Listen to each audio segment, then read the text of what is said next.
Hello, and welcome to My Arab Dad, the podcast where we interview Arabs from all over the world to explore the layered, complex, and incredible relationships we have with our dads. Conversations we don't usually have about the dynamics that shaped us. If you're an Arab dad, partnered with one, a baba to be, or simply have one, then this is the show for you. I'm your host, Ibrahim Kamel, and this is deeply personal to me. I have an Arab dad, I am an Arab dad. So, I want to delve into what makes us tick with equal parts humor, compassion, and insight. In today's episode, my guest Mark shares what it was like growing up with a larger-than-life dad, the challenges of growing up Lebanese in the UK, and how a shift in perspective has helped improve their relationship. At the end of the episode, Mark gives valuable advice to Arab dads today. Since this is the very first episode, I thought I'd give you a little welcome treat and make this episode slightly longer than usual. Let's get started. Hello everyone and welcome to My Arab Dad. I am joined today by my guest Mark. Hi Mark. Hello. Hi Mark. Oh, hi Mark. I did not hit her. I did not. Follows me around everywhere I go. Every student, it just will never leave me. Oh yeah, because, so I was just about to ask you, can you tell me a little bit about yourself? What do you do? Yeah, of course. Where are you from? I'm born here, parents Lebanese. I've lived here my whole life in North London. I refuse to go south, sorry. And I'm a screenwriter, so international Emmy nominated screenwriter. So I've written for like Sky, the BBC. I write novels as well. And I teach 3 universities, and I absolutely love that. I used to be a TV producer. I would never like to do that again. That just was not a life for me. What didn't you like about being a TV producer? The hours, the chaos. I think as a producer, you're mostly trying to fix things that are going wrong, and you just never get to switch off. You know, I like a job where, you know, even though I'll get emails from students who are not, and I'll answer them, they're lovely. I'm not getting emails at 11 p.m. going, so-and-so's done this, can you fix this? We can't get a chicken to the studio tomorrow. How about a donkey? I'm like, I don't care anymore. It's like, you know, so I think that kind of perspective. I got older, I got tired. I like being home with my family. It's not a life for me, and there are people who are so much better at it than I am. How do you find a donkey in the UK at 11 in the morning? Because in Egypt, you just go to Ahmed. Yeah. He just hands it straight over. We were on our way there anyway. Yeah, no. This is my extra donkey. Yeah. Maybe we should relocate a lot of the filming over to Egypt. I think so. It would save us this problem. I'm also a father, so it's all new. She's 8.5 months old. So we got a little girl, which is amazing. Could you tell me about your family setup growing up? Yes, so it was my mum, my dad, me and my older brother.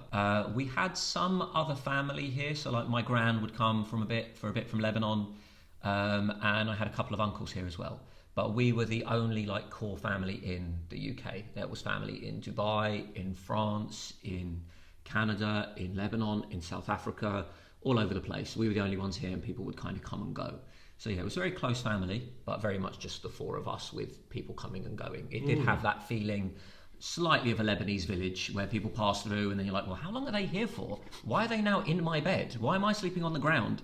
So there was a bit of that, but it was wonderful. So what was like the family dynamic like between the 4 of you? So you'd have, my mum was at home. She would do working, but mostly raising of the kids. And my dad was at work a lot. So it was that kind of traditional aspect of it.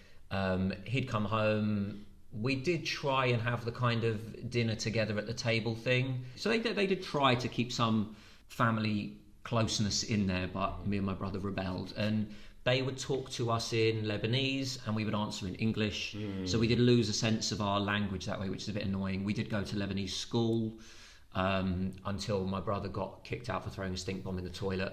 And then my dad was like, these kids are an embarrassment, let's keep them at home, which I could understand.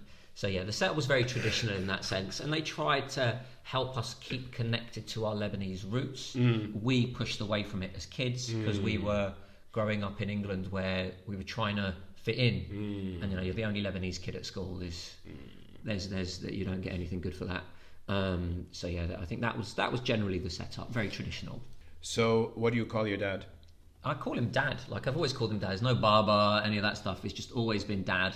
Never Baba? No, it's weird. Maybe they tried to get us to say that, but I feel like they had a very blasé attitude towards us towards the Lebanese culture and our maintenance of it, as we were more rebellious and two boys, and we were two idiots as well. Like we still are in a lot of ways, but we were a handful.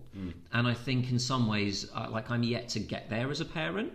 I think there comes a point probably where they go, you know what, is this a fight we want to keep going anymore? Let's just let them be. And yeah, so it was Dad. I don't remember ever going to do Mama, Baba, any of that. It was always just Mum, Dad. Although I do the whole Ammo and stuff like you that. Do Ammo? Yeah, and Dada and all of that. So that's still, so I think they were happy that we still did something.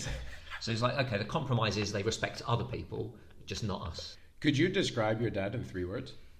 Yes. I mean, there are so many words, but I would definitely go for charismatic, which is an interesting one because he can command a room.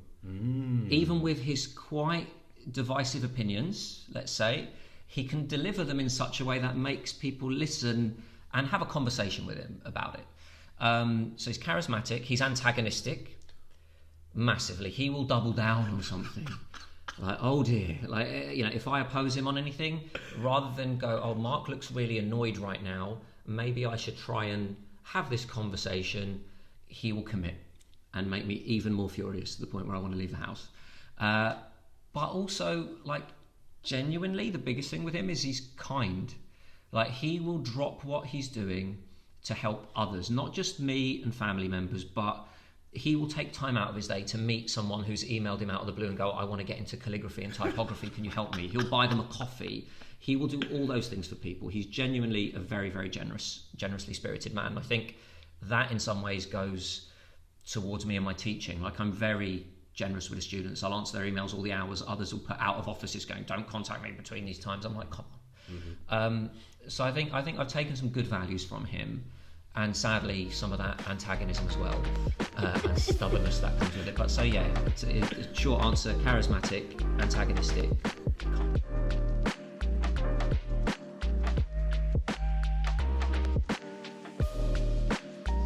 I mean, I'm digging into trauma here. It was called Teenage Learner Drivers, and I was a runner at a company called Talkback. But they said, the concept is teenagers who can't necessarily afford the expensive driving lessons learn from their parents, and we want to film that and get a driving instructor in the back of the car with them. And I said, you need my dad. I'm not a teenager, but you need this guy, because he would drop me to work in the mornings and it would put me in a state of high stress for the whole day. We were driving to work, he was driving. He beeps anyone and everyone. He beeps people at zebra crossings. It's their right of way, but he doesn't care because he wants to keep going forwards. He got out of the car to have an argument with a woman driver, and there is a sexism here that I'm sorry to list, that I disagree with. Yeah, of course. But his idea is, if he sees a female behind the wheel, he believes they don't belong on the road. No. And it's a very lazy stereotype that he is wrong about. Yeah. He got out and had an argument with her while I'm in the car, and he didn't do it for the cameras. He did it because it's in his heart. So I showed the footage to the company, and they said, we want him immediately. They hired us a car for a day. They put the mics in it. They had the examiner in the back who said to my dad, he said, look, you seem to have an issue with other drivers on the road. And he said, women should not be on the road. And then the twist for the program came in, and it was that the parent would retake their test as part of it. So we're behind him in the radio mics. He's failing on multiple counts already, speeding, not giving people right of way. He comes behind another driver who's doing a 3-point turn on their test, and he turns to the instructor, the examiner, and he says, shall I beep him? And the examiner says, do what you think is necessary in this situation, which would be patient, or indicate and go round. Meep, meep, meep, meep, meep.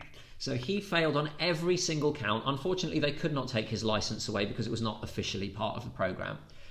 But yeah, it was very traumatic for me. Oh my God. Everyone at the company loved him. The show did not get picked up, and I believe that's because once you've had my dad, there's nowhere to go. Bar's too high. Yeah, you can't replicate that in any way. Once I was driving with Laith, so obviously growing up in Cairo and learning driving in Cairo, you learn a lot of road rage. Oh yeah. And I'm also very susceptible to road rage because I have anger management issues. So inherited. Yeah. Yeah. Oh yeah. Yeah, Oh, yeah. Yeah.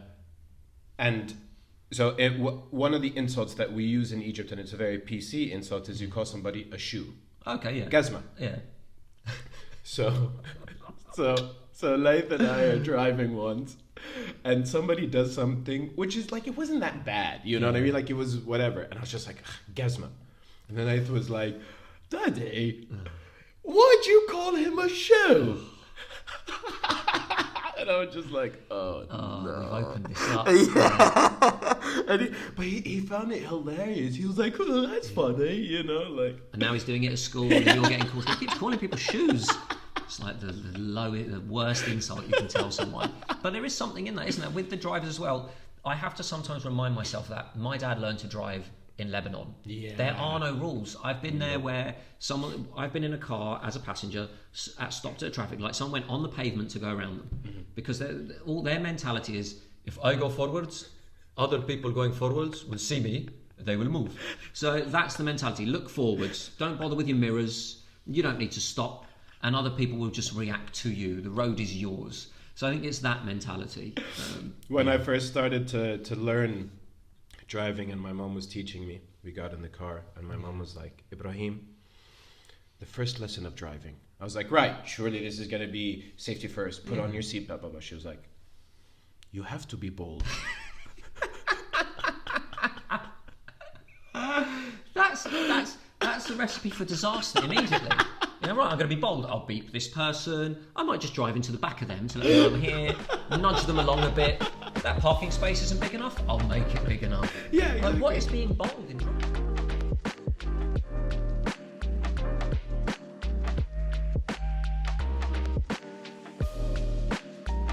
Tell me what your relationship was like with your dad growing up. Yeah, so it was very much a standard Arabic father-son relationship in that discipline is a big part of it. But I think we had a closeness in that I would always, despite what I've just said about cars and him, I would always go in the car with him. If he was going somewhere, I wanted to go with him. That's where we bonded, and we wouldn't necessarily talk about stuff. I was just in the car with my dad. That was the place where we spent time together. Because I think in the flat we didn't have films we'd watch together. We didn't have music we'd listen to. We didn't have that bonding activity. It was very much, you are boy, I am dad. So, you know, and that was it. And so we didn't have that sort of friend relationship I see a lot of English kids have with their dads at times. But I don't remember, like, I can't point to a memory where I was like, I loved doing that thing with him. Well, he did, to be fair. I loved WWF at the time, wrestling. He took me to an event at the Royal Albert Hall to watch the wrestling. He took me twice. So yeah, he did not care one jot, but he took me for me. Yeah. And he took me and my brother to one at Royal Albert Hall. He took me alone to another one somewhere else, watched me dancing around like an idiot to the entrance things. And he sat there stoic and glum, going, but he did it. What is this foolish boy? Exactly, but he let me be that foolish boy. Yeah. So that's weird. Talking about it reminded me of that, because I wouldn't have remembered that unless I really, really thought about it.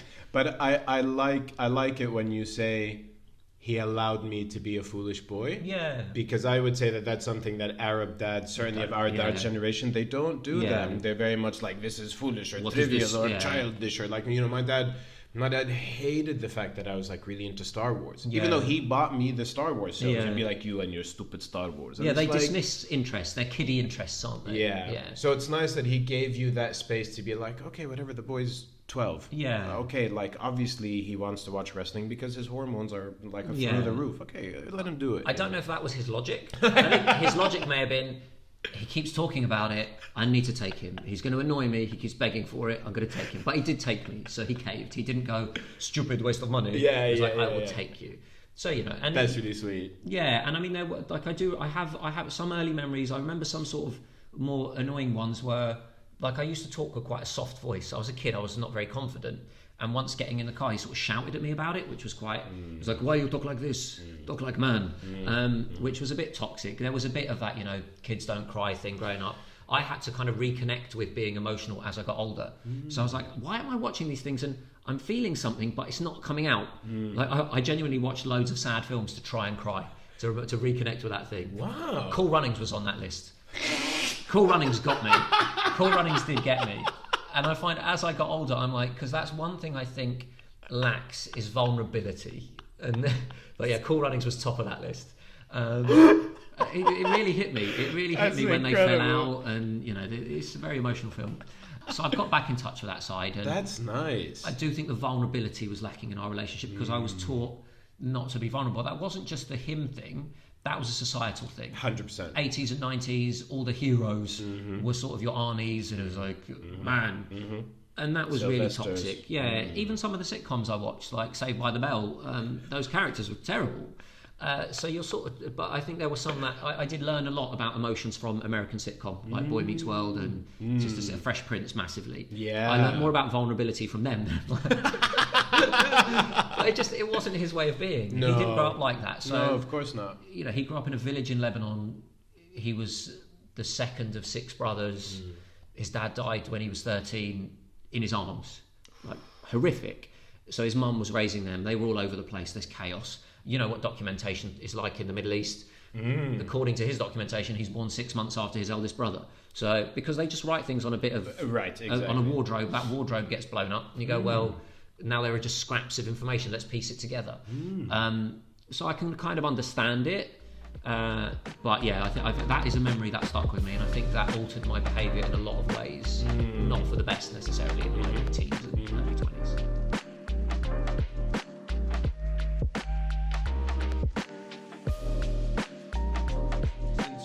Since you brought up his kind of background, tell me what his upbringing was like. So Rishmaya, village in Lebanon. Where in the south? I can't even tell you. That's how bad my geographical knowledge is. But it's like in the valleys. Yeah. Anyone from there believes it's the centre of the earth. As my uncles will always tell us, that stuff was invented there. That just was not. But it was, they grew up they had 1 bedroom. And there were 6 boys, the mum and the dad. And as I say, my dad is the second eldest. And his dad died when he was 13 on Friday the 13th. In his arms? In his arms. Like, they were so close, him and his dad, from what I've heard. It's not a topic he talks about a lot, but whenever it comes to like a Friday the 13th, you can see there's a glumness to him. Whenever it's brought up, you see he takes a pause, and then he shuts it down a bit, but he's been getting better at being vulnerable as he's gotten older. And so, yeah, that must have been so tough for him. And then he's in that position of raising his brothers. Was he the eldest? Second eldest. There's 2 of them, and they're all really close. Like, it's amazing how close they are. And their youngest brother, Boutros is doing really, really well for himself. They all look after each other. I love all of my uncles when I see them. But it must have been tough. And he was the one who also, he spoke English, so he told me stories of, like, his dad would go to the doctor, and the doctor would give him a list and say, these are things you need to stop doing. Smoking, having beer, eating this. And then the dad would give, my granddad would give my dad the list and go, what is this? And my dad would read it. He said these things. He said, and he tells me this story fondly. And he says, so my dad, he took that list, he ripped it up. He said, life would be boring if I do this. I would rather die quickly than live miserably. And he did, sadly. He lived by that. He lived and died by that principle. But my dad always remembers that fondly, because in his mind he probably thinks, well, my dad did it on his terms. But they loved it. They have memories of picking figs from the trees and the natural food. Like my uncle, he's building a place in Rishmaya he wants all of them to go to, with like all the fruit, everything. Nice. He's put all his hard work into his heart is that project. And my dad left Lebanon in the 70s. I don't know how old that would have made him. I have to do some mental arithmetic in a minute. But he'd been kidnapped at a checkpoint. I don't know by who, because he doesn't elaborate on a lot of these stories. He was like, I was kidnapped for 24 hours. They killed someone else that they'd kidnapped. I think they released him because he probably just wound them up so much.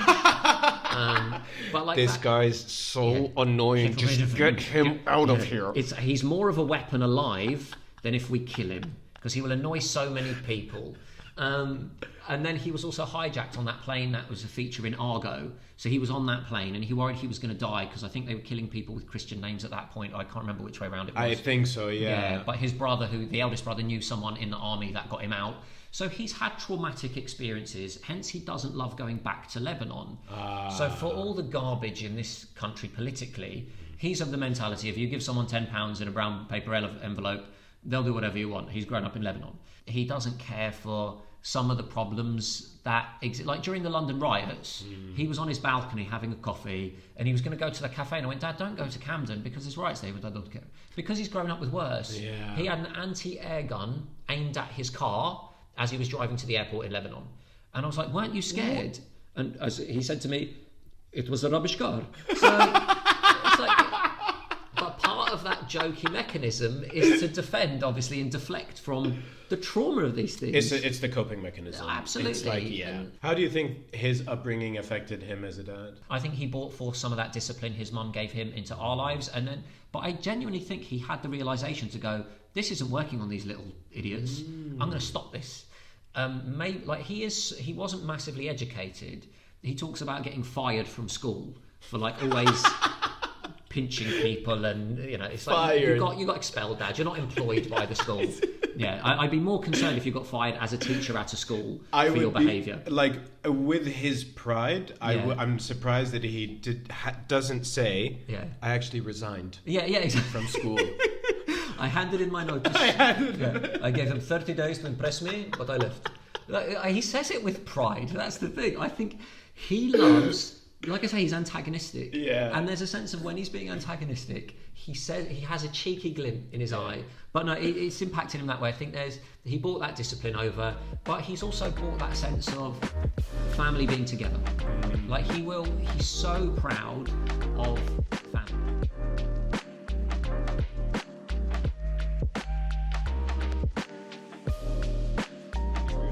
Relationship with your dad growing up. What's your relationship like with him now? So it's changed in a sense of I've learned how to behave, because I think I was often trying to engage him on his level, on my level. So he would say something antagonistic. Let me give you an example.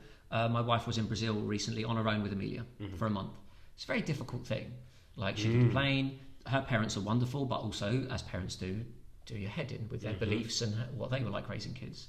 And I went round and I was very annoyed that day.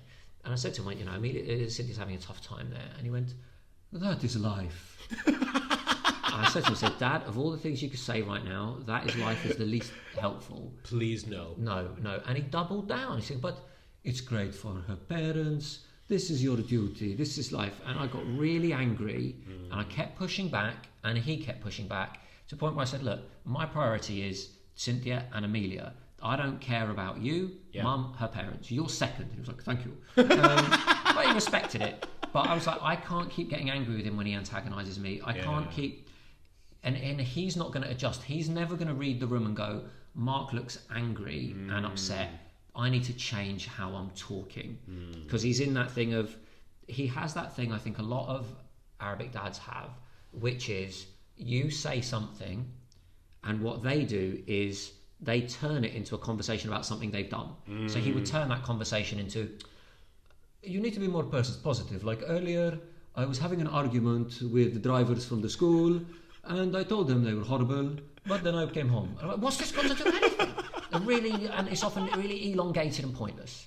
But I went round there a week later, I spoke to Cynthia and we were sort of advising each other on how to manage our parents. And I went, I'm not going to get angry with him. Instead, I'm just going to kind of move the conversation on. And by doing that, he weirdly started to talk to me on a more enjoyable level. So he started to go, because it wasn't an argument. It wasn't me versus you, you're wrong. Because I'm quite blunt with going, you're being an idiot. This is not helpful. I'm not going to come round. I don't need this. Whereas when actually if I just chill, which I obviously still need to get a stronger handle on, because it's very fragile, this balance, as you can imagine. It takes a lot of work to create, a moment to destroy.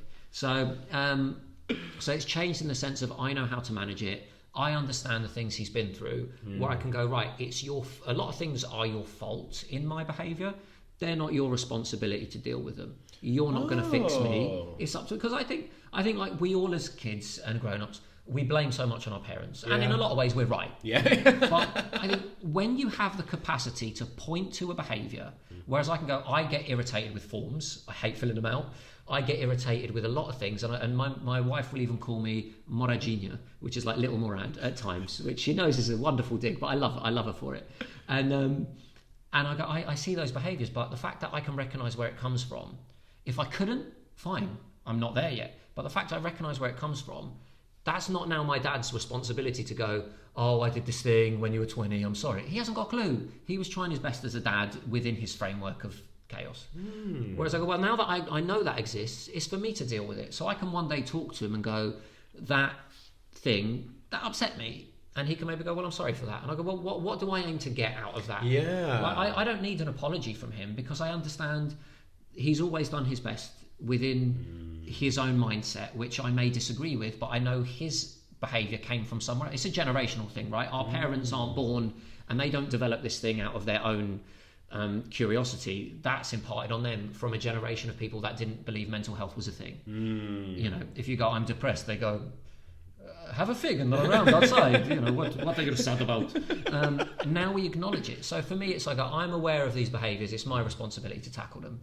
What was it like growing up in the UK with a very, very Lebanese dad? Obviously, I think it's difficult for a parent to try and impart your culture onto a child who is living in another one. He never made me feel like I was failing him as a Lebanese person. Okay. You know, they tried and we messed that up in our attitudes. But it was interesting growing up with a Lebanese dad in the sense of I couldn't really engage with him about the English things that much. Football, he didn't care. He doesn't support a team now. He only likes to message me when Arsenal lose to wind me up. Interesting. Yeah, he didn't care. But football is big in the Arab world, though. It's big in Lebanon, is it not? He never cared for any of it. Okay.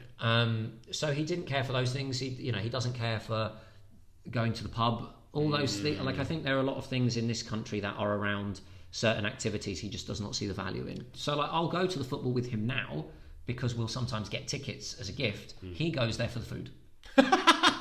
Doesn't care about the match. Is the food in the Emirates good? That's because it's in like a box. So he does not care. He goes for the food. He'll even say to me, which one is Arsenal? Dad, it's the home stadium. They will wear red. So, which is this? He won't look at the game. So I'll go out at half time, I'll go early. He'll still be in there eating, chatting to someone. That's great. Doesn't care. So I think the challenges really were for me from a point of identity in that I was trying to push the Lebanese side away so that I could fit in on the English side. I found it hard. I was always trying to prove I was British. So I would take my British passport to school. And someone said the words, just because a dog is born in a stable doesn't make it a horse. And I was like, I appreciate the humour of that, but that's massively racist. So that's the kind of... That's outrageous. Yeah. How old were you? That was when I was like, maybe... I was in my teens at that point. So I do in some ways wish he'd been firmer about it. But then as a parent, what are you going to do? Your kid's coming home, they're sad. You're not going to go, well, you must be Lebanese and do this. They make you realise that part of who you are is something to be proud of, look at your family, all that. But he didn't impose anything on me. So it was weird. He had the strictness without being you 100% have to do this. Because he's a freelancer. He created his own business. He never liked having a bosses. He got, as I said, fired from school. So for him, he hates authority at the same time. He likes his own, but he also hates it. So I think he does have the ability to sometimes acknowledge, okay, interesting. Yeah.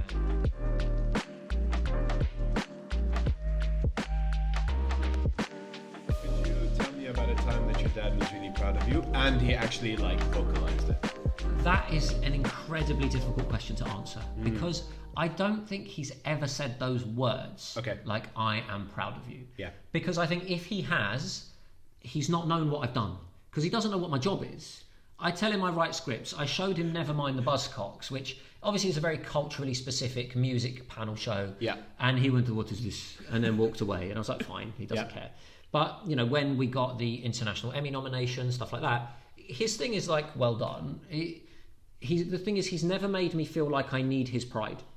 It's a really weird thing. Like, I don't wake up going, I wish he would just say he's proud of me because I've never felt that he isn't. I've never felt him be disappointed, which is really strange. Interesting, yeah. There's the dismissive, stupid kids, etc., thing. Sure. But I've never felt him be angry with me in that sense of, you've let me down. But he's never said, Mark, I'm proud of you. But I just feel, I know he is. It's really strange, and it goes against every Arab dad, I think, in a lot of ways. Yeah. But even in the car the other day, me and him were driving, and he said to me, like, Cynthia is an amazing mother. She's so devoted. I can see how happy the kid is. And I was like, he's not directly said anything to me, but I know he means it. Yeah. And it wasn't him being stubborn and not able to say it. I think it was just that he wanted me to let Cynthia know because Cynthia's under so much stress. Yes. And I felt I never feel a lack of love from him in that sense, even though it is all to do with, can we help you? Do you need anything? Sure. Not how are you feeling? I've never felt wanting for pride. I'd love it if he understood what I did for a living one day, but I've accepted, like, he'll forward me things. It'll be like a copywriter's profile on LinkedIn going, you should contact them. And I'm like, Dad, I don't do that.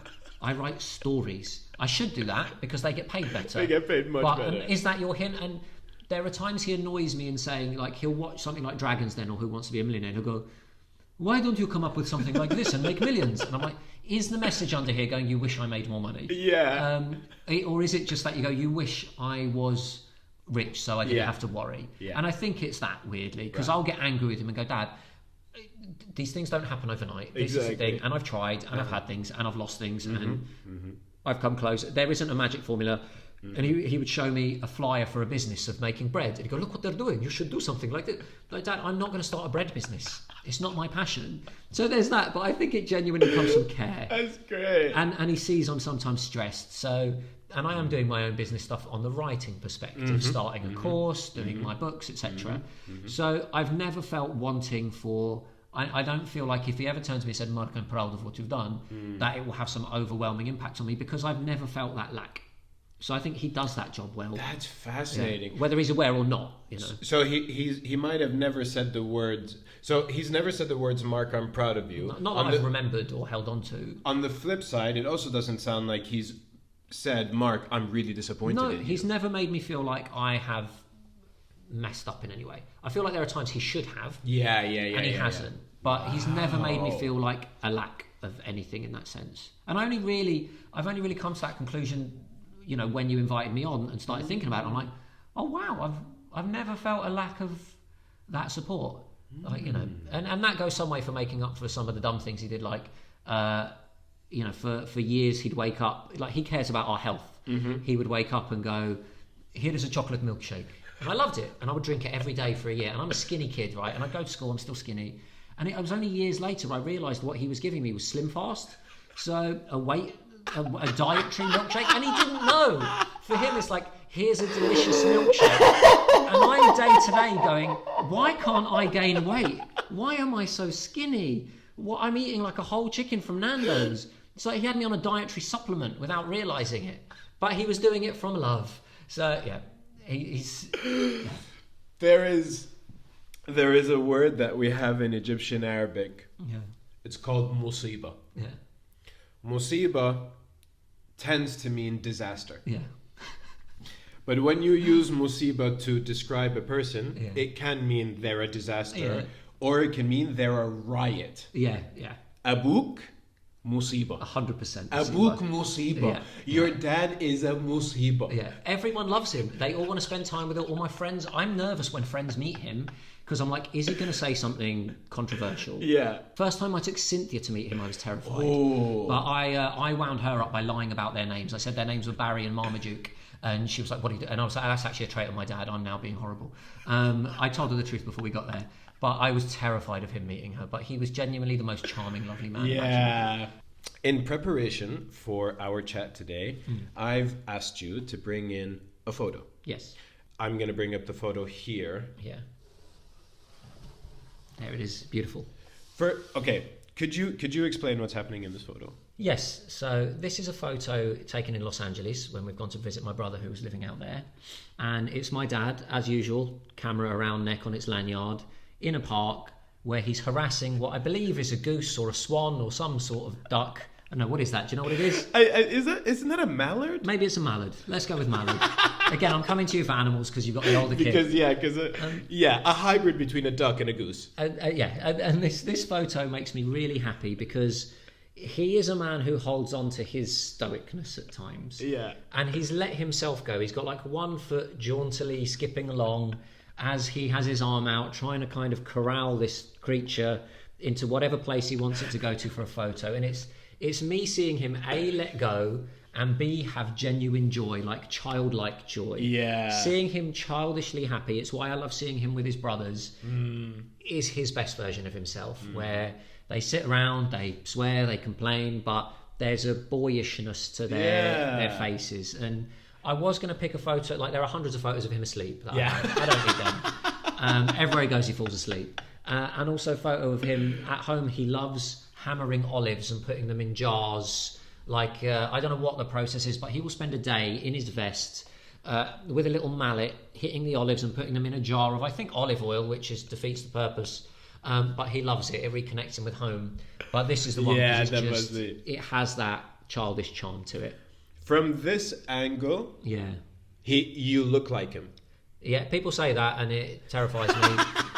He weirdly has a better head of hair than me because I'm going bald at the top, and I think most of that's his fault. That you blame him. I blame that's his entirely. fault. 100%. Yeah, that you want an apology for. That's Dad's stress circle. That's what that is. But yeah, it's that childish joy. People do say I look a lot like him, and I'll take it because he's 70 something, and he looks young and he has energy, and I think it's all the olive oil. But yeah, it's lovely to see him in that. I love this photo because I can understand the frustration of being like, subject, stay still, please. Yes. I want to take a photo. Yeah. Hard to do that with like a child or whatever. He's trying to do it with a random duck. No, go left. No, a little bit left. Right next to the shadow. Okay, now stay still. It's like, Habibi, like he's not understanding you. Yeah. How much power do you think you have? It's amazing. Because he really fancies himself as a photographer. Like, he'll go on a long walk on Hampstead Heath, his happy place, and take pictures. And he is a very good, like, he's a creative, he's a calligrapher, all those things. He's done fantastically well. He's had his art in front of when it was Prince Charles. And, like, he's done amazing things. Wow. He's worked with some of the biggest clients in the world. He's built that all from himself, him and my mum as well. Yeah. But to see him think he can communicate, he can commune with the animals so they do what he wants, just shows that level of stubbornness in there.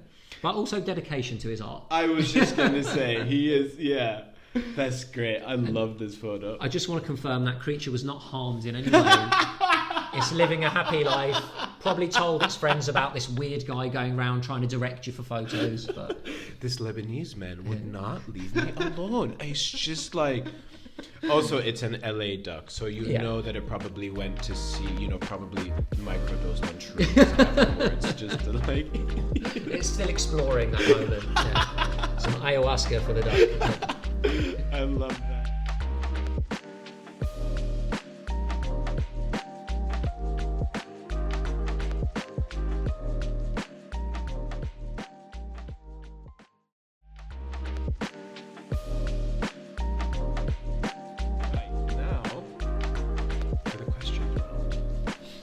In front of you, you have 4 questions that I'd like you to choose from over 2 rounds. Okay. Each round, you get to choose between one question and the other. Mm-hmm. Once you've responded to one, you do have the option of revealing the other question. Okay, nice. Mm-hmm. Okay. So, between number 1 and 2, which would you like to pick? Okay, I'm going to choose 2. Okay. Shall I pick it up? Pick it up, please, and read it out loud. And read it out loud.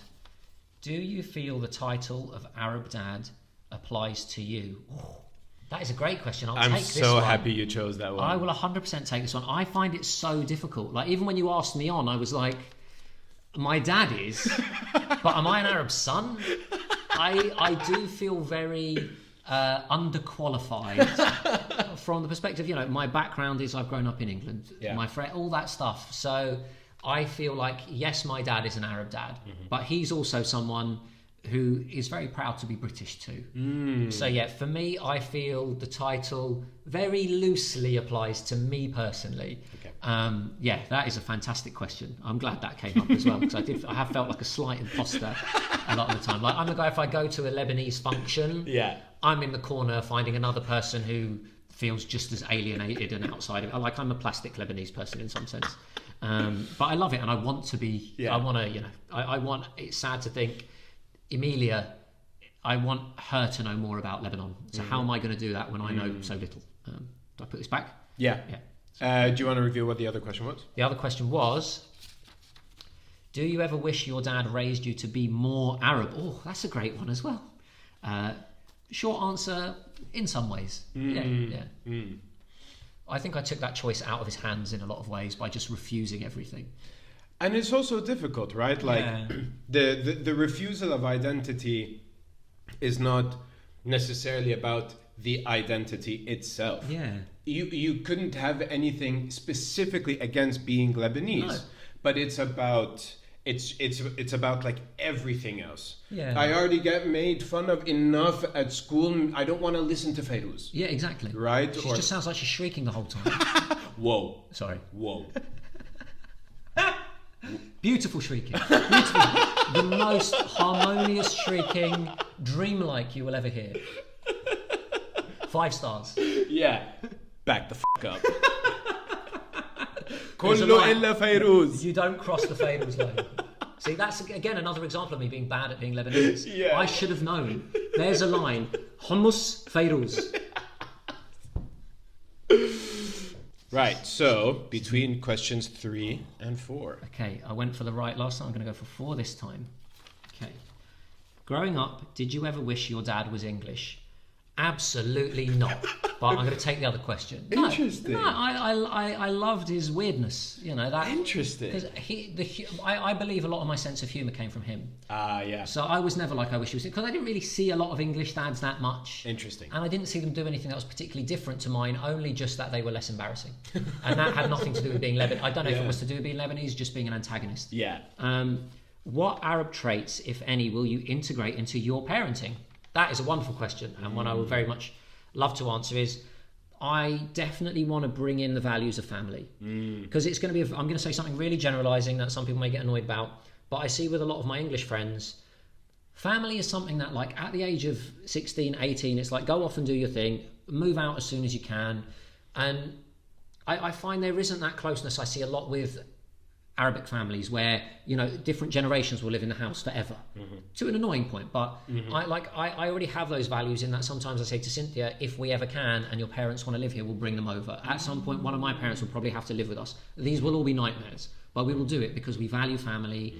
We want Emilia to feel that closeness. Like, you know, they went to Brazil for a month and I didn't go, and we ummed and ahed about it because I was saying, well, it's really important for her to have a strong relationship with the grandparents. I'm here for however long I'm around for and she's around for. 1 month feels like a lot. It was, but it's important. So I think there's those. I'm struggling to think of any others. I mean, where do you fall on that line? Okay, so love of family, 1000%. And it's funny because I was thinking about this the other day, and because I pay too much attention to the news and politics, I am an eternal pessimist. Yeah. And so I truly expect Leith to not be able to, like, necessarily afford to live on his own in the normal time that, like, was expected of us. Yeah. It's possible. It's also possible that I might not even be able to, like, afford to, like, fully pay for his university, for example, right? I'm a creative. It's 2025. So I'm getting myself used to the idea that it's totally possible that Leith will continue to live with me until he's like 25. Yeah. And you know what? I lived with my mom until I was 25. Yeah. And yes, there were times when I was like, I wish I was living on my own. I was saving money to go to masters, blah, blah, blah. But I am so fortunate now that I think about it. I'm so fortunate that I got to live with my mom as long as I did, because she was a rock. When I had a rough day at work, I would come back home. My mom would have already prepped some lunch, and then she'd be like, sit down. She'd be like, talk to me. Like, how was work today? Yeah. And, like, there was that sense of family is sometimes, like, this is something that I genuinely feel guilty about, that Leith is an only child and is very, very likely to remain so, because I feel like by Leith not having a brother or a sister, I have deprived him of that family, which is why I am obsessed with Ellen and Leith and Ellen, my ex-wife. It's why I'm obsessed with the three of us remaining a tight family unit, because I never want him to. And, when he goes and he hangs out with his cousins and all that kind of stuff. So that's something where I'm very much like, that's definitely an Arab characteristic, an Arab trait. Yeah. The other thing that I really want to teach him is hospitality. Right? Like, tell me. That's amazing. No, carry on. I love how hospitable we are. I love the fact that it's like, you know what? I could be broke as shit come over to my house Yeah. and I will literally make you scrambled eggs and Yeah. baked beans and some cheap coffee. Yeah. But the idea is that I'm inviting you into my home and into my space, and come and let's kind of be communal together. Yeah, it's a really important one, and that's exactly something I want to raise. And we're similar. She's our one and done kind of thing, and I have that guilt as well, knowing that my dad and mum had 5 siblings, and it's massive. But yeah, that hospitality of just always giving, and obviously that can be detrimental at times. But I think that thing of always putting your needs are there, but always understanding the needs of others and not shutting them down. I think there is, we do live in a society where there's a lot of individualism and a lot of selfishness, and I think one thing I've grown up with is there were always people coming around. My mum was always making loads of food. My dad would even welcome my brother, who's in LA, is saying, my friend who you've never met is in London for the night and needs somewhere to stay, and my dad will go, I'll pick him up from the station. Wow. He will stay in our flat, I will feed him. Wow. It's that kind of nature of just going, like, interact with the world and people, don't judge anyone, and just be welcoming, because I love that trait. Like, anywhere you go, even when I visited Lebanon, I'm like, why have they put this feast on? And they just eat. But it's beautiful. There's a sense of community that comes with it, and you talking about if someone's broke and everything, it's showing love in a way. There's no judgment. It's just come over. You want to talk about stuff, we'll talk. You don't, we'll eat, and that's all fine. It's just it's a comfort and a feeling of security, I think. The third big one for me, language. Yeah. And that's where I consider myself very fortunate that I can really pass on Arabic to Laith. Yeah. Laith isn't very confident when he speaks Arabic, so he doesn't do it often, which is frustrating. But he understands Egyptian Arabic very, very well, and he's in Arabic school, and so he's getting there. He will get there. I'm convinced he will get there. Yeah. Teaching him sound and rhythm and meaning and flow of the Arabic language, because it's a very, very expressive language. It's very beautiful. I know to the non-Arab ear it sometimes kind of sounds very harsh, but actually there's a rhythm to it, and there's a flow to it, and it's a very kind of like wavy kind of language in that sense. And I just feel like, in as much as language reflects any culture, looking at you, German.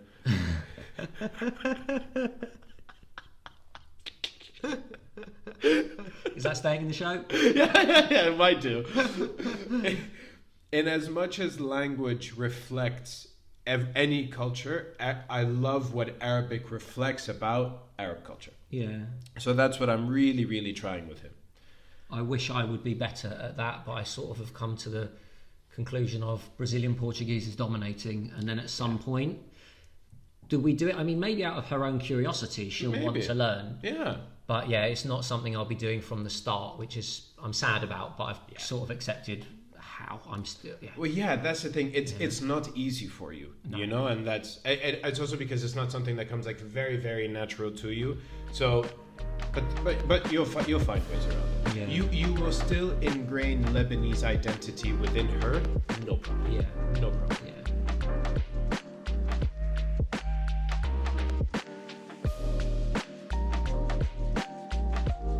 Now for the prompt segment.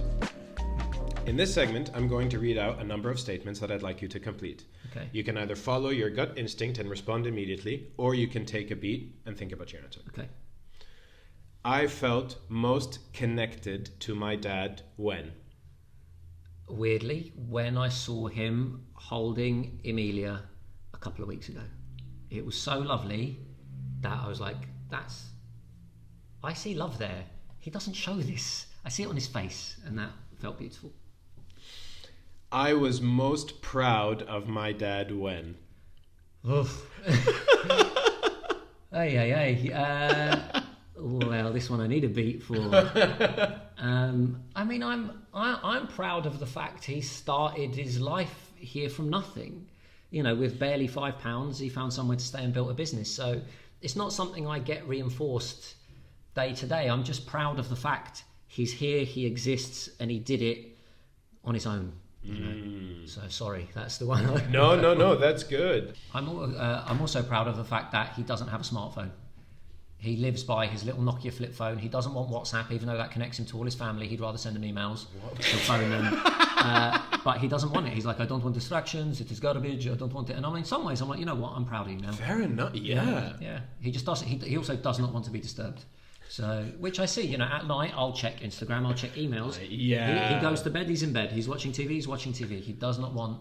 He's present. Yeah. That's a gift. And he does no meditation, doesn't care for any of that stuff. Yeah. But he knows how to be present. That's incredible. Yeah. I was most disappointed by my dad when? I mean, to be honest, probably back when he had a go at me for speaking softly. I think that hit me in a way, and I don't know why that sticks out as a memory, but that made me change how I behaved in certain ways. So that did have an impact that I had to go back to and change back. So I was disappointed then, but again, he had no clue what the impact of those words would be. No, of course not. So and it's interesting with disappointment, because there's times when you could be upset with your dad, angry with your dad, but disappointment is a real you've let me down. And I don't, so I'm not sure it necessarily applies, but it was just, that's when I did feel let down, but I feel let down in retrospect. Yes, exactly. Yeah. You couldn't have understood it then. I knew my dad loved me when? Every day. Yeah, it's cheesy, but I've never felt a lack of it. So I've known it. I've known it from our interactions, even from when I was little, even though there are those standard roles of the mother.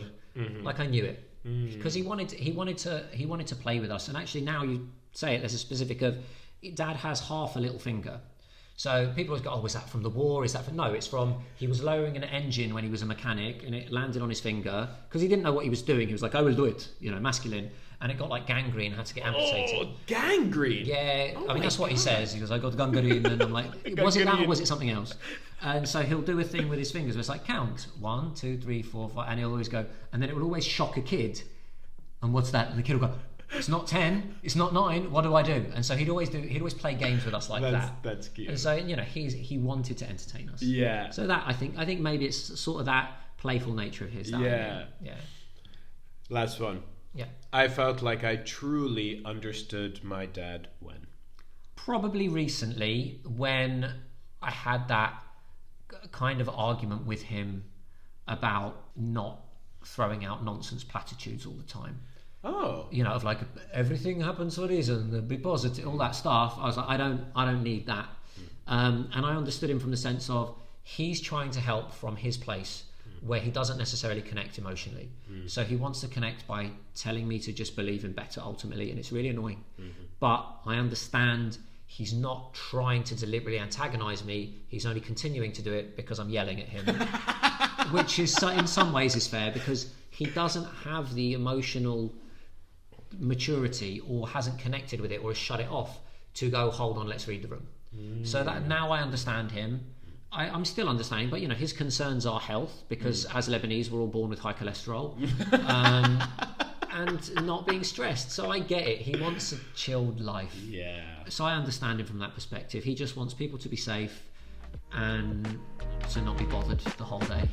So I think that was the moment. It feels like I made it. I think it's so recent, because I feel we made great choices.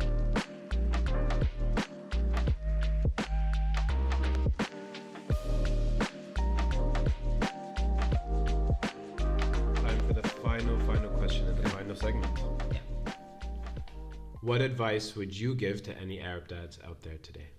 I would say, just be there. Like, I love being there this year.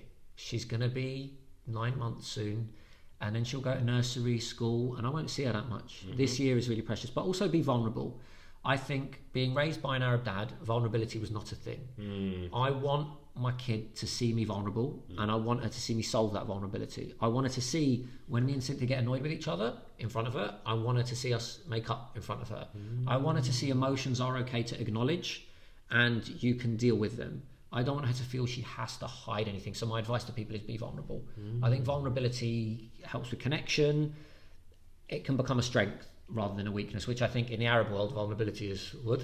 What is this, witchcraft? Yeah, it is nothing but weakness. Yeah, so, and I just don't see it that way anymore. And I want to hold on to that belief for as long as I can. So I think vulnerability and not being scared to be vulnerable is actually a strength, depending on how you show it.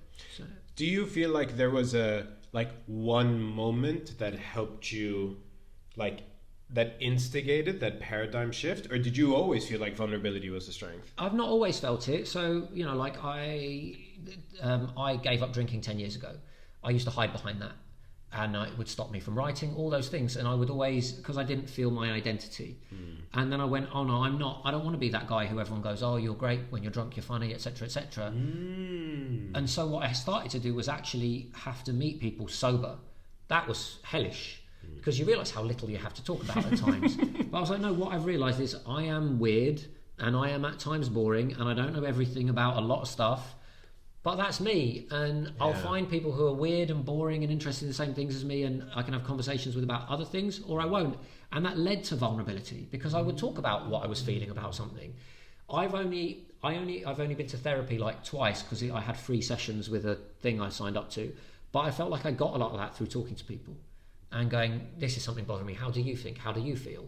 And I think it's led to stronger friendships and everything. So I felt I have more of an identity now. I've been vulnerable than before, where I would just hide behind booze. So, do you feel being a writer has helped you kind of accept vulnerability? Massively, because I'm getting to the core of why people do the things they do, and in doing that, I was starting to go, why am I doing the things I do? Because you don't know why you're doing it. And then you start to make the same mistake and go, oh dear, I see a pattern of behaviour here.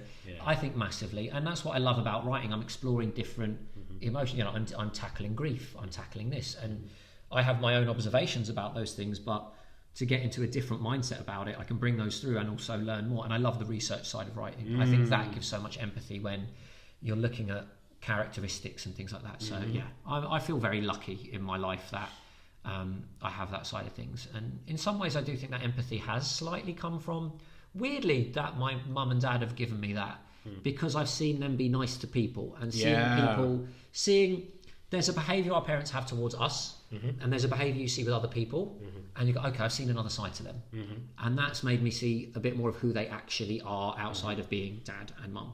And I think can I give one more piece of advice? Please do. I think, and it's not one I've been able to use yet because she's 8 months, but I think as well, try and be a friend at some point. I feel that's lacking in my, I'm not mates with my parents, and that will hang out and do stuff. I consider that, I love them, but we don't have that thing of where we would share stuff we've gone through. And I'd love to hear my dad talk about the time he was hijacked, been a hostage and all that. Like my mum told me a story where she and her twin sister used to have to clean pigs in a convent school, and I was like, you two tell me garbage stuff. I want this. Cynthia's the one that gets it out of them. So I want to be able to talk to Amelia when she's going through these milestones in her life about the stupid things I did, and that, to show that we're human beings as well, and she can talk to it. I hope we will get it wrong in so many ways, but I think just talk to the kid, be vulnerable, and just do it with love. It's going to go wrong. I'm going to traumatize her at some point. I've put aside a therapy fund already. I'm just going to try my best, and that's it. That's all we can do. No one's going to do the perfect job. Does that even exist? No, I don't think so. Yeah. Make sure the therapy fund is in a high yield savings, because okay. Yeah. Inflation, baby. Thank you. I see you've already got yours going. Mark, thank you so much, man. Thanks for having me. This has been a lot of fun. Abouk Fadiha.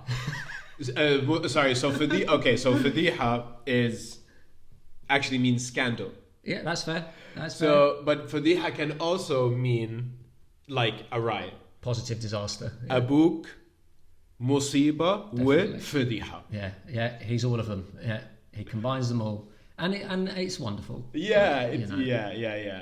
It's nice to hear how you have reflected on your relationship with him, whereas other people might have been like, oh, my dad is so embarrassing or whatever. Yeah. You have actually of course, there were loads of times he was embarrassing, but he was also hilarious and this blah, blah, blah, blah, blah, and all that kind of stuff. I can't wait to be embarrassing. I can't wait to do all those things. And you go that's your right as a parent, is to humiliate your child. Thanks again, Mark. Really appreciate it. Thank you. It's been wonderful. Great to chat. All right, we'll be back. Hey everyone. Big thanks to my guest Mark for coming on the show and really starting us off with a bang. Mark's dad, as unique as he is, feels like something of an archetype. The Arab dad who leans into the absurd and the ridiculous. But beneath all the chaos and cheeky antics lies an endless font of kindness and unwavering commitment to his family. What I admire in Mark is the pride he feels in being both British and Lebanese. Growing up in London as an Arab in the 80s and 90s couldn't have been easy, and I can see why he suppressed that side of him. But Mark has reclaimed his deep cultural ties to Lebanon, and you can see how those characteristically Arab values, like love of family, hospitality, and generosity, resonate with him. I can't wait to see how he passes those values down to his daughter. If you enjoyed this podcast, then please hit the follow or subscribe button, and please follow me on my other socials. Links in the episode description. Thanks for tuning in, and I'll see you next time. My Arab Dad is a complete content production. It's produced, hosted, and edited by Ibrahim Kamel. Intro and outro music by Karim Zamfali. Artwork by Enas Rahman.